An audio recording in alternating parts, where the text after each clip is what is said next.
कि हम लोग किसी के घरेलू मामलों में हस्तक्षेप, यह हम लोगों ने उनके फेवर में, मालदीव के फेवर में, क्योंकि मालदीव का ऐतिहासिक पृष्ठभूमि जो है, जब भी वहाँ भारत की आवश्यकता पड़ी है, विश्व के कई देशों ने अपने हाथ खड़ा कर दिए, जबकि भारत सरकार ने हमेशा जब भी मालदीव हम लोगों को याद किया, हम लोगों ने पूरी तरह से उसके साथ खड़े हुए। फिर भी वहाँ पर कहा जाए कि इनकी यह जो सरकार के जो अयोग्य जो मंत्री हैं, जिनको बना दिया गया है, तो वे लोग तथाकथित रूप से इसको काफ़ी स्तर से निगेटिविटी फैलाने में लगे हुए हैं। तो इंडिया आउट का इन्होंने कंप्लेन दिया और उसी के चलते इन्होंने सरकार बनाई। भारत से पहले पाकिस्तान और कई देशों से जो भारत के पड़ोसी हैं, वहाँ से मदद मांगा आपके मालदीव ने, लेकिन कोई भी अपना नहीं इजहार जाहिर नहीं किया। फिर बाद में विश्व की जो महत्वपूर्ण शक्तियाँ हैं, अमेरिका, चीन, अन्य देशों से सबने इनकार कर दिया। फिर उसके बाद जो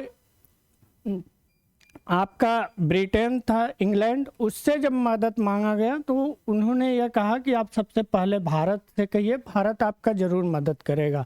तो भारत के पास जब फ़ोन आता है तो भारत के जो उस समय तत्कालिक प्रधानमंत्री थे, उन्होंने इसको तुरंत एक्शन मोड में लिए और भारत की तरफ से जो ऑपरेशन भारतीय सेनाओं के द्वारा चलाया गया था, इसे ऑपरेशन कैक्टस के नाम से जाना जाता है। चूँकि आप लोग जानते हैं कि वहाँ पर वह एक लैगून निर्मित झील है, लैगून निर्मित वह आपका आइलैंड है और उसे देखने में कैक्टस की तरह लगता है, इसलिए इसे ऑपरेशन कैक्टस नाम दिया गया। और बहुत ही जोखिम, न ही कोई वहाँ की जानकारी थी आधिकारिक रूप से, काफ़ी भयावह स्थिति थी। उस परिस्थिति में भारतीय सेनाएं ने वहाँ से राष्ट्रपति को सुरक्षित निकाला।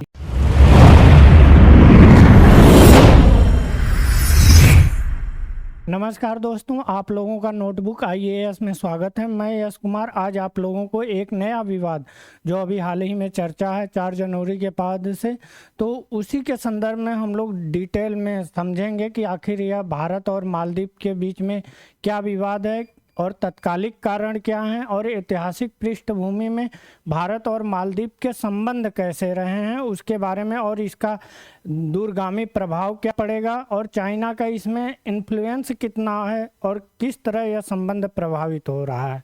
आइए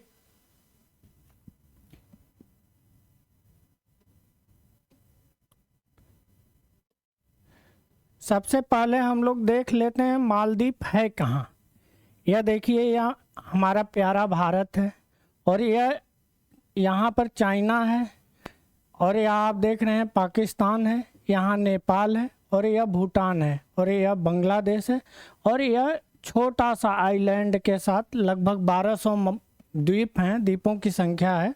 और यहाँ पर यह मालदीव स्थित है। मालदीव के पास सबसे पास जो है वह केरल पड़ता है और यहीं पर पास में आपका श्रीलंका पड़ता है। तो आगे हम लोग चर्चा करेंगे कि श्रीलंका की भूमिका क्या रही है। और यहीं पर आप देखेंगे छोटे छोटे आइलैंड हैं जो लक्षद्वीप हैं, तो उनके बारे में भी हम लोग डिटेल में जानेंगे। तो आइए हम लोग देख लेते हैं 2020, आप जानते ही हैं वहाँ पर अभी 2023 से पहले 2023 में वहाँ राष्ट्रपति का चुनाव हुआ है। उससे पहले वहाँ पर जो मोहम्मद सोलेह हैं, यह प्रो इंडिया हैं, यह भारत का बहुत फेवर करते हैं, क्योंकि भारत की सबसे बड़ी सॉफ्ट जो नीति है, सॉफ्ट पॉलिसी जो है, उसके चलते यह भारत का बहुत ज़्यादा हित लेते हैं। और वहीं पर अगर देखा जाए वर्तमान जो राष्ट्रपति हैं मोहम्मद मोइजू, यह 2020 में जब चुनाव का इन्होंने घोषणा किया, उस समय एंटी इंडिया वहाँ पर कैंपेन चलाए थे जिसका उन्होंने नाम दिया था इंडिया आउट। इंडिया आउट क्यों दिया था? क्योंकि भारतीय सेना वहाँ पर अपना उनका बेस है वह रहती हैं और वहाँ पर सुरक्षा का दायित्व तो पूरा वहाँ पर देखती हैं, क्योंकि स्ट्रेटेजिक रूप में बहुत महत्वपूर्ण है, हिंद महासागर में स्थित है। और सबसे बड़ी चीज़ है कि इंडिया आउट इसलिए इन्होंने यह कैंपेन इनका सक्सेसफुल रहा क्योंकि मोहम्मद सोलेह और एक और हैं अब्दुल यामीन, दोनों लोग मिलकर सरकार बनाए और राष्ट्रपति यह बने थे मोहम्मद सोलेह, और इनके बीच दोनों लोगों के बीच विवाद पैदा हुआ। विवाद पैदा होने के बाद इन लोगों में अलगाव हो गया। जब अलगाव हुआ इन दोनों लोगों में तो इनकी पार्टी सत्ता से बाहर आ गई, और यह जो कैंपेन था इंडिया आउट, इसके चलते इन्होंने यहाँ पर भारी मात्रा में सीटों को हासिल किए और मोहम्मद मैजू जो कि प्रो चाइनीज हैं, इनकी सरकार बनी। और सरकार बनी तो भारत के तरफ से कोई घोषणा नहीं हुआ, फिर भी इन्होंने इंडिया आउट कई स्तरों पर इन्होंने पॉलिसी के रूप में कन्वर्ट किया। पहले तो कैंपेन के रूप में यह चलाए, फिर पॉलिसी के रूप में। तो आइए हम लोग आगे देख लेते हैं इसकी तत्कालिक कारण क्या है। आप लोग जैसे जानते हैं तत्कालिक कारण 4 जनवरी को हमारे माननीय प्रधानमंत्री श्री नरेंद्र मोदी जी लक्षद्वीप की यात्रा पर जाते हैं। लक्षद्वीप एक प्यारा सा वाइट सैंड आइलैंड है जो कि हूबहू वैसा ही है जैसे आपका मालदीव है। तो वहाँ पर गए, वहाँ पर आप देख रहे हैं यह स्विमिंग, और वहाँ पर उन्होंने पर्यटक के रूप में एक जो ब्रांड एम्बेसडर होते हैं उस रूप में उन्होंने प्रदर्शित किया। और प्रदर्शित करने पर उन्होंने ट्विटर, जो कि वर्तमान समय में एक्स के नाम से जाना जाता है, उस पर उन्होंने ट्वीट किया। और इस ट्वीट में उन्होंने कहीं भी मालदीव का जिक्र नहीं किया। चूँकि मालदीव का जिक्र नहीं किया, फिर भी मालदीव के जो 2-3 मंत्री थे उनका हम लोग आगे जिक्र करेंगे। तो उन्होंने इस ट्वीट को लेकर वह इसलिए काफ़ी परेशान हो गए क्योंकि वहाँ पर अगर कोविड के बाद देखें तो वहाँ पर भारत के तरफ से जो पर्यटक हैं वहाँ जाने वाले टूरिस्ट, उनकी संख्या लगातार इजाफा हो रही है, लगातार वहाँ इजाफा हो रही है। तो वहाँ पर लगभग आपका जीडीपी में जो वहाँ के सकल घरेलू उत्पाद है, राष्ट्रीय आय में 25% योगदान जो है टूरिज्म सेक्टर का है। तो एक बहुत महत्वपूर्ण स्थान है। तो यहाँ से भारत से लोग जाते हैं वहाँ पर, जो वहाँ पर बिताने के लिए। तो चूँकि उन्होंने कैंपेन दिया था तो मोदी जी वहाँ पर चले गए घूमने के लिए लक्षद्वीप में। तो इसी को लेकर वहाँ के जो मंत्री थे उन्होंने तरह तरह की पपेट, इजराइल का पपेट कह के बुलाया, जो कि एक निहायत ही गंदा वर्ड है। और उसको उन्होंने बुलाया। तो चूँकि भारत के तरफ से कोई भी अधिकारी कुछ भी नहीं बोला गया मालदीव के, लेकिन एक जानते हैं एक कमज़ोर जो देश होता है वह सबसे पहले अपने क्या कहते हैं कि उसमें वह सबसे पहले प्रहार करने की कोशिश करता है, यानी कि सबसे पहले वह उसको लेता है। आइए हम लोग वहाँ राजनीतिक दल के बारे में बात कर लेते हैं। मोहम्मद मैजू जो कि पीपुल्स नेशनल कांग्रेस से आते हैं, ये और राष्ट्रपति बने 2023 में। और इन्हें चीन के बहुत पक्ष माना जाता है। इन्हें प्रो चाइना के रूप में, मतलब चाइना का हर जगह फेवर लेना। और वर्तमान समय में आप देखेंगे अभी जब से यह चर्चा में हुआ है या विवाद उपजा है, तो यह इस समय चीन की यात्रा पर हैं, चीन गए हुए हैं। चूँकि वहाँ पर जो मंत्री बयान दिए थे, जो ट्विटर पर लिखे थे, उनको सस्पेंड कर दिया गया है। और यह जो अभियान के बारे में मैं चर्चा किया हूँ, वहाँ से सेनाएं बाद में हटा ली गई। और सेनाएं ऐसा नहीं कि हम लोग किसी के घरेलू मामलों में हस्तक्षेप, यह हम लोगों ने उनके फेवर में, मालदीव के फेवर में, क्योंकि मालदीव का ऐतिहासिक पृष्ठभूमि जो है, जब भी वहाँ भारत की आवश्यकता पड़ी है, विश्व के कई देशों ने अपने हाथ खड़ा कर दिए। जबकि भारत सरकार ने हमेशा जब भी मालदीव हम लोगों को याद किया, हम लोगों ने पूरी तरह से उसके साथ खड़े हुए।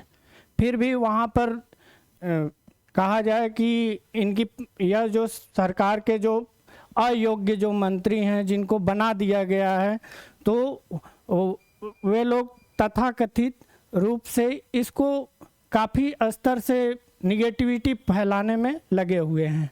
तो इंडिया आउट का इन्होंने कंप्लेन दिया और उसी के चलते इन्होंने सरकार बनाई। अब हम लोग देख लेते हैं इस जो पार्टी का गठन किए थे वह अब्दुल यामीन अब्दुल गयूम थे। यह 2013 में मालदीव के राष्ट्रपति भी बने थे। अगर वहीं प्रो इंडिया, चूँकि प्रो इंडिया कोई होता नहीं है, लेकिन भारत की इतनी अच्छी सॉफ्ट पावर है, सॉफ्ट पावर नीति है इतनी अच्छी है कि भारत किसी के भी घरेलू मामले में कभी भी हस्तक्षेप करने की कोशिश नहीं करता है। वहीं अन्य सुपर पावर जो भी हैं, जो वर्तमान समय में उभरने की कोशिश कर रहे हैं, चाइना हो या कोई भी देश हो, वह घरेलू मामले में और डेप्ट ट्रैप, एक चीज़ आप याद कीजिएगा, डेप्ट ट्रैप,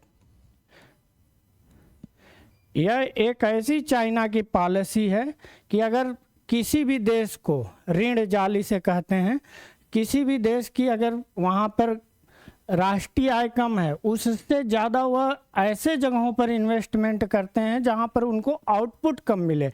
अगर हम देखें श्रीलंका के संदर्भ में, तो श्रीलंका का जब हम्बन टोटा उन्होंने 99 साल के लिए लीज पर लिया, उससे पहले आप देखेंगे कि वहाँ पर ऐसे ऐसे क्षेत्रों में इन्वेस्टमेंट चाइना किया जहाँ से आउटपुट उतना नहीं मिल पाया और श्रीलंका की स्थिति काफ़ी ख़राब हो गई और वहाँ पर जो तत्कालिक नीतियाँ, जो डिसीजन लिए गए उसके चलते, और लास्ट में इनको हम्बन टोटा को देना पड़ा उसको। तो अगर हम प्रो बात करें तो यह मोहम्मद नसीद हैं और इब्राहिम मोहम्मद सोले, यही इब्राहिम मोहम्मद सोले 2023 से पहले वहाँ के राष्ट्रपति थे। अब हम लोग प्रो इंडिया की बात कर लेते हैं, क्योंकि प्रो इंडिया भारत की ऐसी सॉफ्ट पॉलिसी रहती है कि भारत किसी के घरेलू मामले में कभी भी हस्तक्षेप नहीं करता है और विश्व के तमाम जो देश हैं उनके जैसा भारत पॉलिसी भी नहीं अपनाता है कि डेप्ट ट्रैप या अन्य चीज़ों के द्वारा उन्हें अपने जाल में फंसाए। और जब भी भारत की आवश्यकता मालदीव या कोई भी पड़ोसी मुल्क को पड़ती है, भारत सबसे आगे वहाँ पहुँचता है। तो आइए हम लोग उसी के संदर्भ में देख लेते हैं। मालदीव के जो पूर्व राष्ट्रपति थे मोहम्मद नसीद और इब्राहिम मोहम्मद सोले, जो यह मोहम्मद सोले हैं, यह पूर्व में जो मोहम्मद मोइजू हैं, मोइजू जो वहाँ के राष्ट्रपति हैं, इनसे पहले मोहम्मद सोले वहाँ के इब्राहिम मोहम्मद सोले थे। और भारत और इन मालदीव के बीच काफ़ी अच्छे घनिष्ठ संबंध थे और चाइना का उस समय हस्तक्षेप भी ज़्यादा नहीं रहता था। आइए हम लोग आगे चलते हैं।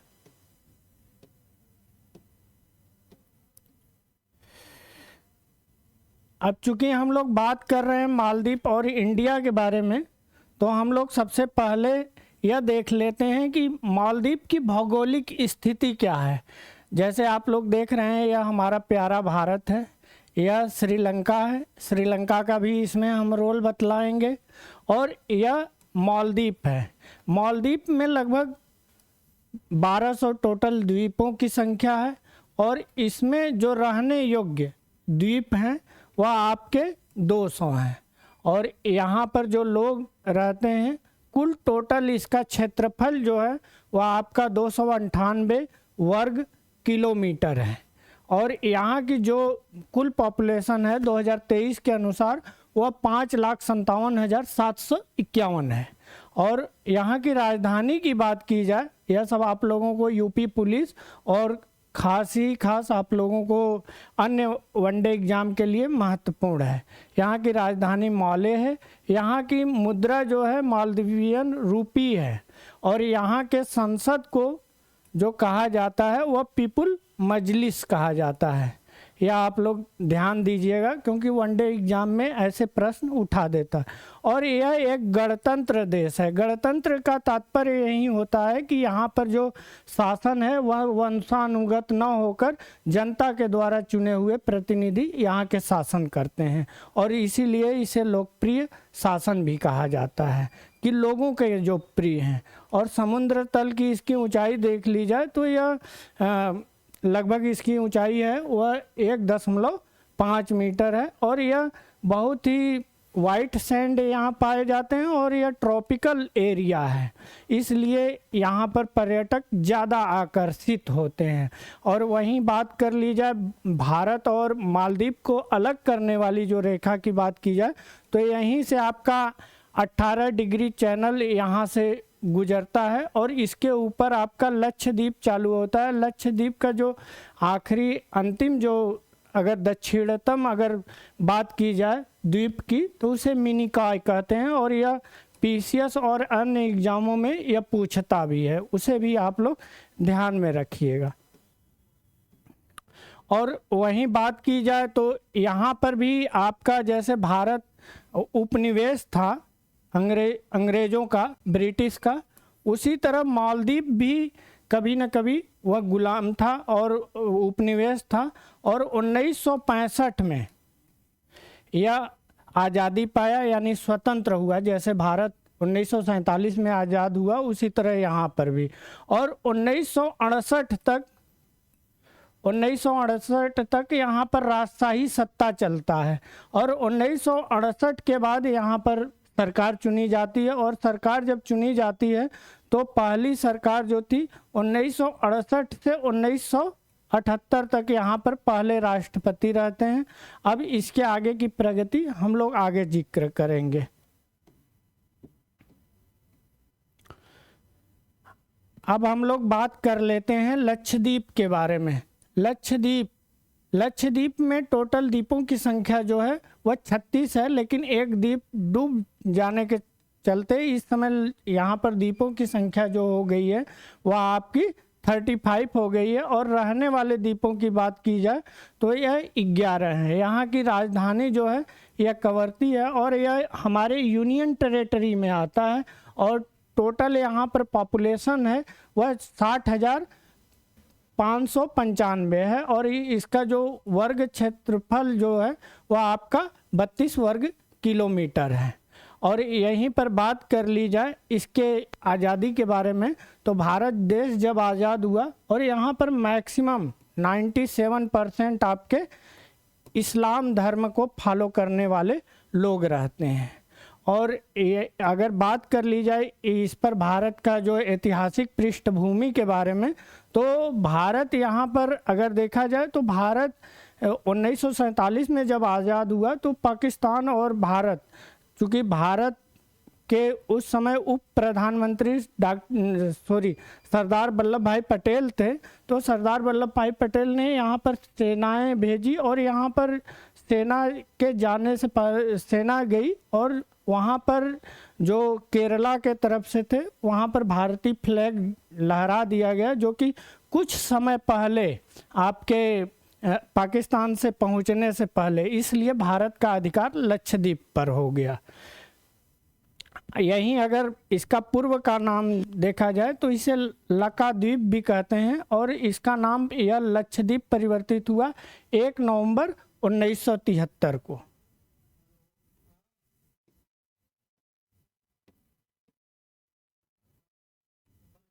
आइए हम लोग भारत द्वारा मदद देख लेते हैं।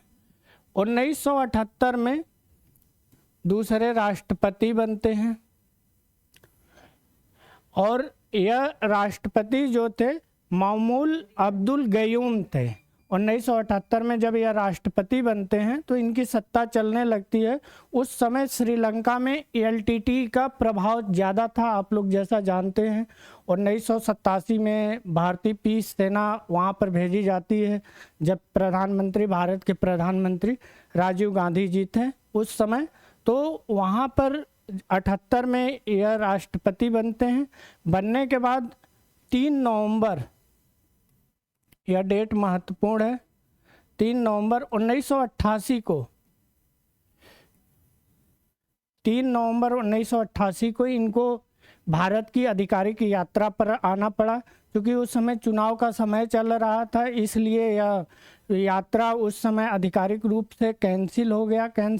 तो उसी समय जो एलटीटी थे, यह एलटीटी उग्रवादी संगठन है जो कि 2009 तक एक्टिव थे, उसके बाद उनको वह ख़त्म कर दिया गया।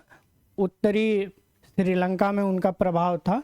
तो यहाँ से जो भाड़े के थे उनको वहाँ का जो नेता थे या व्यापारी थे आपके अब्दुल लतूफ़ी और श्रीलंका के सरकार के पूर्व मंत्री सिक्का अहमद इस्माइल मानिक, यह दोनों लोगों ने मिलकर वहाँ पर तख्ता पलट की योजना बनाई। और तख्ता पलट जब योजना बनाए तो उसी समय चूँकि भारत से पहले पाकिस्तान और कई देशों से जो भारत के पड़ोसी हैं वहाँ से मदद मांगा आपके मालदीव ने, लेकिन कोई भी अपना नहीं इजहार जाहिर नहीं किया। फिर बाद में विश्व की जो महत्वपूर्ण शक्तियाँ हैं अमेरिका, चीन, अन्य देशों से सबने इनकार कर दिया।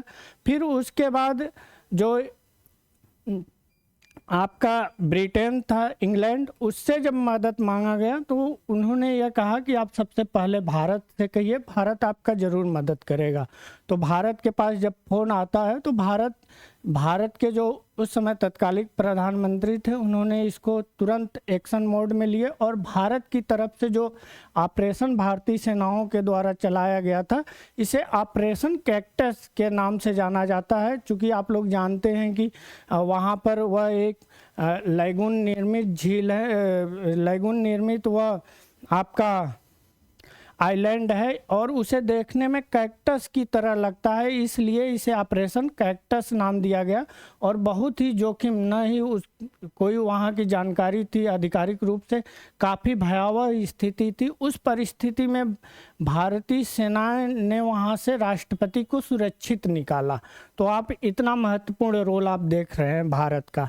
फिर भी चूँकि सरकार बदल जाती है और लेकिन जो पढ़े लिखे नहीं सत्ता में रहते हैं तो वह ऐसे ही अपना ट्वीट करते रहते हैं, जो कि एक संबंध, जो देशों का संबंध होता है उसको बिगाड़ने में बहुत महत्वपूर्ण भूमिका निभाता है। 2004 में सुनामी आई, वहाँ पर सुनामी आई, सोचिए 27 दिसंबर को सुनामी आई। उस समय भारत के जो प्रधानमंत्री थे उन्होंने तत्काल वहाँ पर, चूँकि भारत में भी बहुत ज़्यादा लोग मरे हुए थे, बहुत ज़्यादा लोग, हमारे जो तमिलनाडु और केरला है यहाँ पर भी काफ़ी प्रभाव पड़ा था। तो उस समय भारत सरकार इन परिस्थितियों में रहते हुए भी $100 मिलियन की सहायता वहाँ पर देती है। और 2004 में वहाँ पर जल संकट आया था, उस समय भारत सरकार ने भी वहाँ पर $2 मिलियन की सहायता दी। और उसके बाद 2018 में मालदीव को $140 मिलियन की आर्थिक सहायता प्रदान की गई है। फिर उसके बाद 2020 में आप लोग जानते हैं ग्लोबल जो आया था कोविड, उस समय कोविड से निपटने के लिए भारत सरकार ने $10 मिलियन की सहायता की थी। अब हम लोग देख लेते हैं जो ट्वीट आया उसके संदर्भ में। यहीं देखिए, यहीं ट्वीट है और कितने भद्दे शब्द लिखे गए हैं।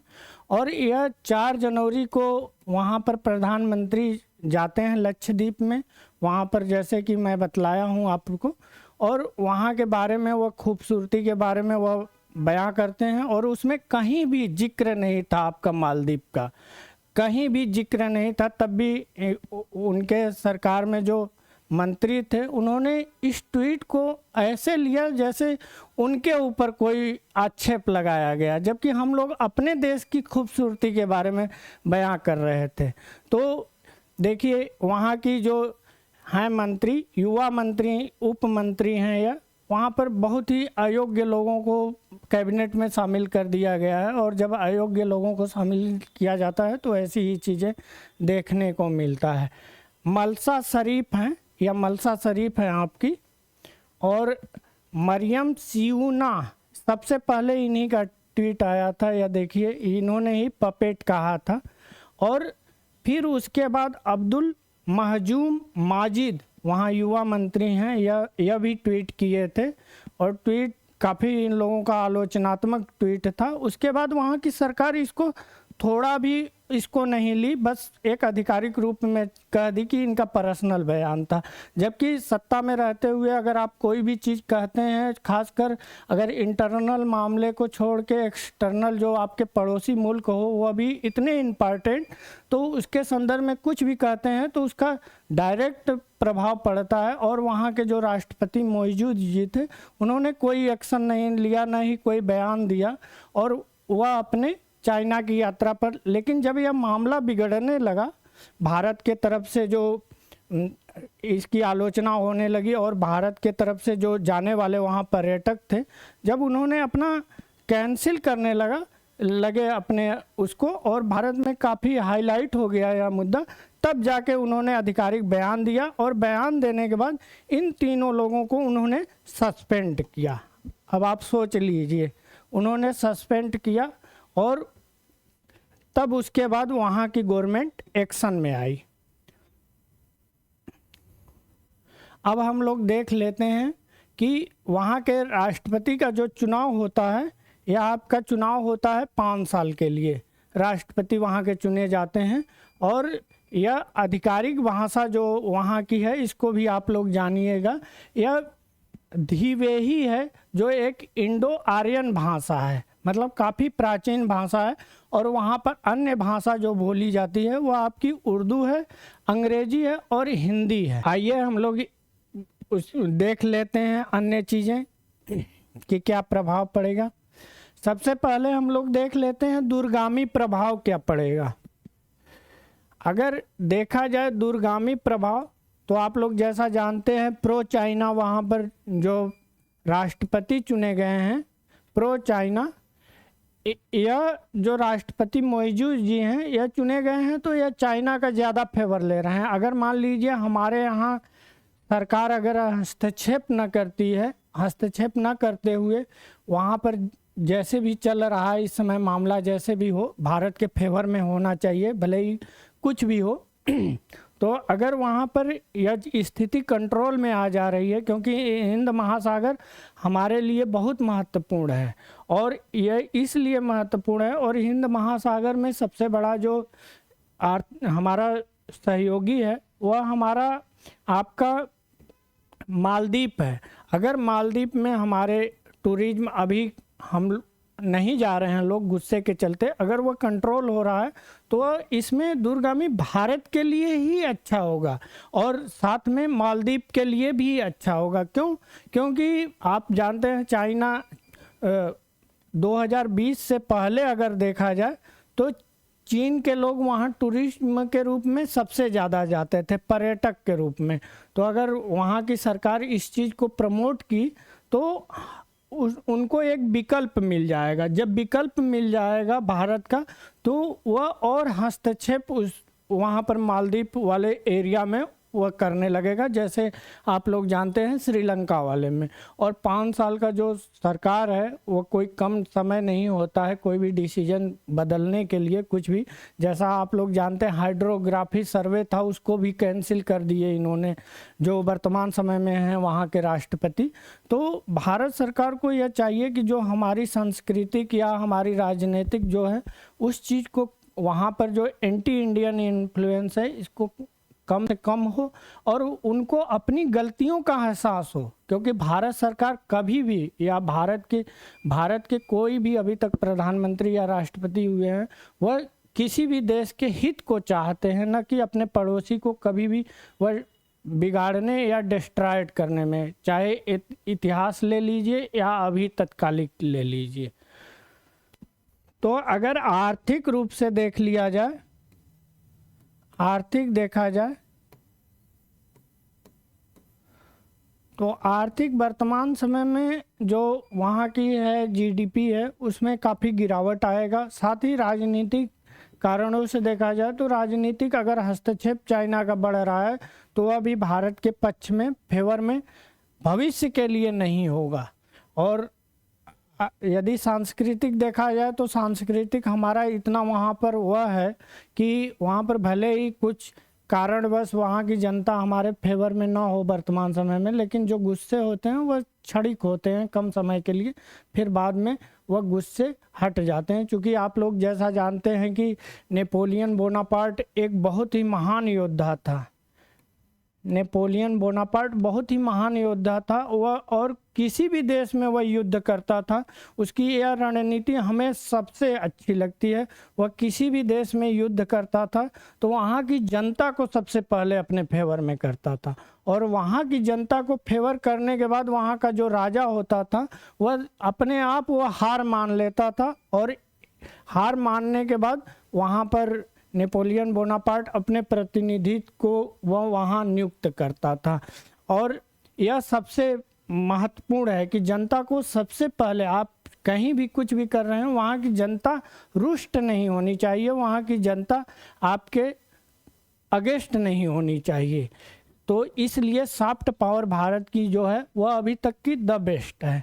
और उसके साथ ही अगर हम लोग देखें तो नेपोलियन बोनापार्ट का एक निगेटिव भी चीज़ था, वह कोई भी देश को जीतते थे तो जीतने के बाद वह अपने प्रतिनिधि को अयोग्यता के आधार पर भी उनको नियुक्त करते थे। तो यह बहुत ही नकारात्मक, तो हम लोगों को इनके सकारात्मक पहलू को देखना है। कोई भी देश, भारत का पड़ोसी हो या कोई दूरस्थ देश हो, हम लोगों को यही नीति अपनानी चाहिए कि वहाँ की जनता हमारे फेवर में रहे, हमारे पक्ष में रहे, हमारे बारे में, हमारी अच्छाइयों के बारे में, चाहे वह वहाँ पर अस्पताल जो डेवलप विकास कार्य किए गए हैं, वहाँ पर तकनीकी शिक्षा के रूप में या कानून व्यवस्था के रूप में वहाँ प्रशिक्षण जो दिया जा रहा है, उसके संदर्भ में भी भारत के द्वारा जो चलाए गए योजनाएं हैं या भवन निर्माण है, उस संदर्भ में भी भारत सरकार के जो महत्वपूर्ण कार्य है वह वहाँ की जनता के दिलो दिमाग पर जरूर होगा।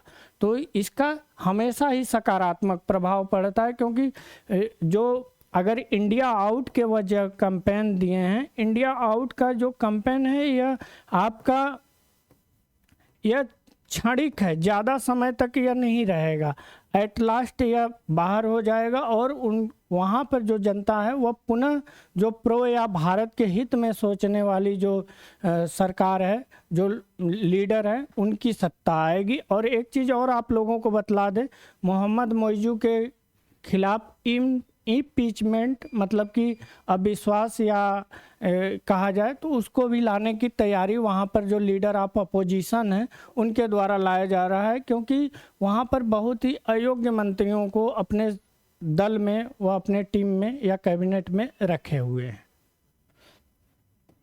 आइए हम लोग अपने नोटबुक IAS के बारे में बात कर लेते हैं। आप लोग गूगल प्ले स्टोर में जाइए, जाने के बाद notebook IAS white media education for all type कीजिए। टाइप करने के बाद आपको यह लोगो आएगा, वहाँ से यह आप लोग डाउनलोड कीजिए। डाउनलोड करने के बाद आप लोग लॉगिन कीजिए। लॉगिन करने के बाद आप लोगों को इसके अंदर जब जाएंगे आप लोगों को तो वहाँ पर कई टेस्ट सीरीज हमारी संघ लोक सेवा आयोग और राज्य लोक सेवा आयोग द्वारा चलाई जा रही हैं, उसको बेहद ही कम कीमत पर आप लोग लीजिए, सब्सक्रिप्शन लीजिए। और इस समय मैं बतला दूं आपको, हमारा 50% ऑफ चल रहा है 26 जनवरी के उपलक्ष्य में, या 10 जनवरी से यह ऑफर चालू होगा और आपका 26 जनवरी तक चलेगा। तो आप लोग जहां भी हों आप लोग तत्काल फ़ोन कीजिए और हमारे दिए गए जो नंबर हैं इस नंबर के द्वारा अपना रजिस्ट्रेशन कराइए। अब और ऑनलाइन और ऑफलाइन मोड में दोनों हमारे सेवाओं का लाभ उठाइए। धन्यवाद।